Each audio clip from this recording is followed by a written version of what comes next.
فيلم اليوم ببلش بالقطب الشمالي وتحديدا من مختبر تجارب سرية. بنشوف اثنين من العمال قاعدين بيلعبوا مع بعض، بس فجأة بتفاجئوا لما يشوفوا العملات المعدنية اللي معهم بلشت تطير بالهواء. العمال بيتحركوا وبيكتشفوا انه في مغناطيس كبير فوقهم. المغناطيس كان قوي لدرجة انه بلش يسحب كل المعادن اللي بالمكان، وحتى انه صاحب المختبر اطار فيه. بعدها بنروح على مقر منظمة مكافحة الأشرار، وهناك بنشوف رئيس المنظمة وهو بيحكي إنه صار لهم أسابيع بدوروا على المختبر، ورغم كل عمليات البحث ما قدروا يوصلوا لا لمكانه ولا للمجرم اللي سرقه. بهاي اللحظة رئيس المنظمة بيطلب من وحدة اسمها لوسي إنها تجيب له شخص معين. بننتقل بعدها لجرو بنشوفه عم يجهز لحفلة عيد ميلاد بنته آغنيس، واللي كان متنكر على شكل أميرة سحرية علشان يفاجئها هي وصحباتها. بهالوقت واحدة من الجيران بتيجي لعند جرو علشان تعرفوا على صاحبتها، بس جرو ما بيحب الفكرة وبيضربها ببخاخ المي تبعه. بعد ما تخلص الحفلة بتيجي لوسي لعند جرو وبتطلب منه يجي معها على مقر المنظمة، بس جرو بيرفض وبيطلع مسدس وبيحاول يجمدها، بس لوسي بتتصدى له بمسدس النار تبعها وبتستخدم صاعق على شكل قلم حمرا وبتكهربه وبتحطه بشنطة سيارتها وبتاخذه وبتروح. بس كان في اثنين من المينيونز شايفين اللي صار، فبلشوا يركضوا ورا السيارة بسرعة، ولما لوسي شفتهم وقفت السيارة وركبتهم معها. بعدها لوسي نزلت بالسيارة بالمي، ولما دخلت بالبحر السيارة تحولت لغواصة وأخذت جرو المينيونز لمقر منظمة مكافحة الأشرار، واللي كان عبارة عن غواصة سرية كبيرة. طلعت جرو من الشنطة علشان يقابل رئيس المنظمة. رئيس المنظمة عرف حاله لجرو، حكاله إنه المنظمة بتشتغل على محاربة الجرائم الكبيرة. بعدين حكاله عن السبب اللي خلاهم يجيبوه، وهو إنهم بدهم مساعدته علشان يلاقوا المجرم اللي سرق المختبر السري اللي بالقطب الشمالي. لوسي بتشرح له أكثر عن المختبر وبتحكي له عن العلماء اللي كانوا يشتغلوا فيه، وبتحكي له إنهم كانوا يطوروا مصل خاص، والمصل بيحول أي كائن لوحش خطير وعدواني وما بنقدر ندمره بسهولة. وقتها رئيس المنظمة بيحكي له إنه بفضل الإشعاع اللي بيصدر من المصل قدروا يحددوا مكانه، والمكان طلع مول تجاري بوسط المدينة،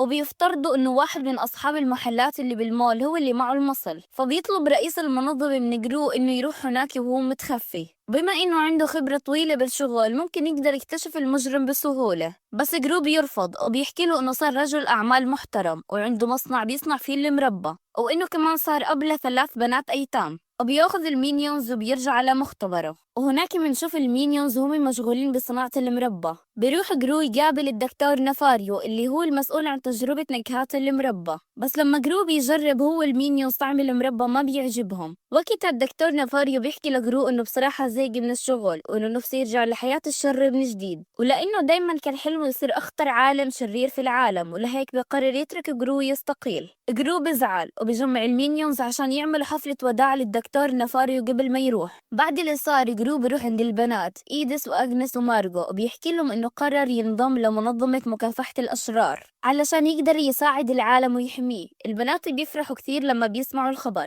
بعدها بيروح جرو مع 3 من المينيونز على المول اللي بوسط المدينة، لأنه المصل اللي انسرق لازم يلاقوا مين سرقه، والمنظمة بتشك إنه المجرم موجود بواحد من محلات المول. وهناك جرو بيلتقي بلوسي اللي بتحكي له إنه المنظمة عينتها تكون مساعدته بالمهمة. بداية جرو ما بيرحب بالفكرة، بس لوسي بتقدر تقنعه وبيبلشوا سوا يحققوا ويراقبوا أصحاب المحلات عشان يعرفوا مين اللي ورا السرقة. وفجأة بدخل واحد غريب على محل الحلويات اللي هم فيه وبيحكي لهم إنه اسمه أدواردو وإنه صاحب مطعم صلصات وأكل مكسيكي جنبهم، وبيطلب منهم يجهزوا له 200 قطعة من الحلويات لأنه ناوي يعمل حفلة بعد أسبوع. وبيطلب من جرو ولوسي يجوا على الحفلة كونه صاروا جيران بالمول. بعد ما خلص كلامه بيمشي، بس جرو ببلش يشك فيه لأنه حاس إنه بيشبه مجرم قديم اسمه الماتشو. فبيحكي للوسي عن قصته وبيحكي لها إنه قبل 20 سنة كان في مجرم خطير اسمه الماتشو، وكان يقدر يسرق أي إشي بدون ما يستخدم ولا سلاح. لكن بيوم من الأيام الماتشو انجن وقرر ينط من طيارة وهو رابط حاله بسمكة قرش، ولسوء الحظ وقع هو والسمكة جوا بركان نشط اللي انفجر وقتها وعمل دمار كبير، والكل فكر إنه مات. لوسي بتستغرب من الحكي اللي جروب يحكيه وبتسأله وين راحت جثة الماتشو، فبيحكي لها جرو إنه من يومها جثته اختفت وما حدا قدر يلاقيها، بس هو متأكد 100% إنه أدواردو هو نفسه الماتشو، وبيقترح على لوسي إنهم يقتحموا مطعمه ويتأكدوا بنفسهم. وبالليل بيروح جرو لوسي على المول علشان يقتحموا المطعم، وبيكون معهم اثنين من المينيونز قاعدين برا ومستنيينهم بالسيارة. أول ما بدخل جرو لوسي على المطعم بيلاقوا دجاجة غريبة وبتبدأ تهاجم جرو، بس لوسي بتتدخل بسرعة وبتجمدها بالمسدس تبعها وبتعطي جرو نظارة خاصة بتكشف الإشعاع اللي بيطلع من المصل. استخدم النظارة جرو بيقدر يحدد مكان الإشعاع وبيلاقي خزنة سرية وبيروح يفتحها وهو مفكر إنه المصل فيها، بس بتطلع الخزنة فيها بس الخلطة السرية للصلصة مش المصل. بهالوقت أدواردو بيوصل للمطعم، أول ما بيشوف الدجاجة تبعته متجمدة بيعرف فورا إنه في حدا دخل المكان وبيكون رايح على المطبخ علشان يشوف مين، بس لحسن الحظ جرو ولوسي كانوا قدروا يهربوا من فتحة بالسقف.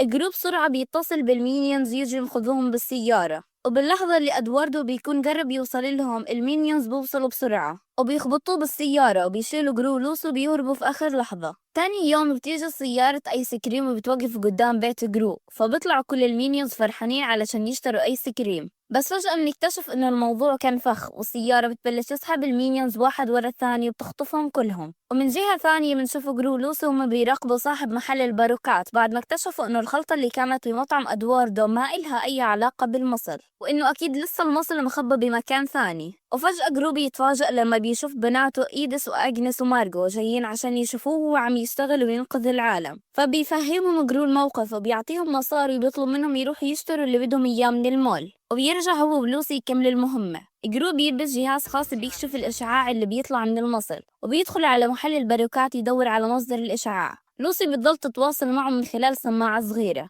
وبتحكي له إن الإشعاع فعلا طالع من هالمكان، بس قبل ما جرو يقدر يوصل للمكان بالضبط بتيجي إيدس وأجنس بسرعة يحكوا له إنه مارغو تركتهم وراحت تقعد مع ولد غريب بالمطعم. جرو بينصدم من اللي سمعه بيروح معاهم بسرعة للمطعم، هناك فعلا بيلاقي مارغو قاعدة مع ولد وجرو بيعرف إنه الولد هو ابن أدواردو بيجوا بيرحب بجرو بحرارة وبيطلب منه من البنات يجوا على الحفلة الكبيرة اللي ناوي يعملها. وبعد شوي جرو ولوسي بيروحوا يقابلوا مدير المنظمة اللي بعصب عليهم لأنهم ما قدروا يوصلوا للمجرم الحقيقي اللي سرق المصل. وقتها جرو بيرد عليه وبيحكي له إنه متأكد إنه أدواردو هو نفسه الماتشو المجرم اللي الكل فكر إنه مات قبل 20 سنة، بس مدير المنظمة ما بيصدقه لأنه ما في أي دليل يثبت هالحكي. بتتدخل لوسي بتحكي لمدير المنظمة إنهم قدروا يحددوا مكان الإشعاع اللي بيطلع من المصل وإنه فعلا طالع من محل الباروكات، بس جرو بيبين عليه الزعل والتوتر وبيكرر مرة ثانية إنه متأكد من شكوكه وبيمشوا بيتركهم وهو متضايق. وتاني يوم جرو بيروح على المول ليراقب أدواردو بنفسه، بس المفاجأة إنه المنظم بالفعل لقت المصل عند محل الباروكات. مدير المنظم بيحكي لجرو إنه ما عاد محتاجينه وبيبلغوا إنه تنفصلوا من المهمة لأنه فشل بالبداية، وبيكتشف كمان إنه لوسي رح يتم نقلها لفرع المنظمة بأستراليا. جرو بينصدم بيحزن كثير لأنه بلش يعجب بلوسي وكان حاسس إنه ممكن يصير بينهم إشي. وقتها بتيجي لوسي تودع جرو وبتعطيه صاعق طبعها اللي على شكل قلم حمرة علشان يضل يتذكرها فيه. وبنشوف واحد من المينيوز اللي تم اختطافهم، وفجأة بنشوف واحد بيحقنه بالمصل والمصل هاد بيحول لوحش شكله مرعب وقوته خارقة. بنرجع بعدها لجرو اللي باخد بناته بيروح على الحفلة اللي عزموا عليها أدواردو، ولما بيوصلوا هناك جرو بيروح يقعد لحاله مبين عليه حزين كثير لأنه مفتقد لوسي. بيمر عليه أدواردو بيحاول يواسيه، لكن بالرغم من هالإشي جرو لسه شاكك فيه وبيبدأ يراقبه من بعيد، وفجأة بشوفه هو داخل على مكان سري بينزل فيه تحت الأرض. جرو بيقرر يلحقه وبيبدأ يمر من أفخاخ كثيرة علشان يوصله. بنفس الوقت بنشوف لوسي وهي راكبة الطيارة اللي رايحة على أستراليا، وبنشوفها وهي حزينة لدرجة إنها تتخيل كل الركاب على شكل جرو. وقتها بتقرر إنها ما تروح وبتفتح باب الطيارة وبتنط.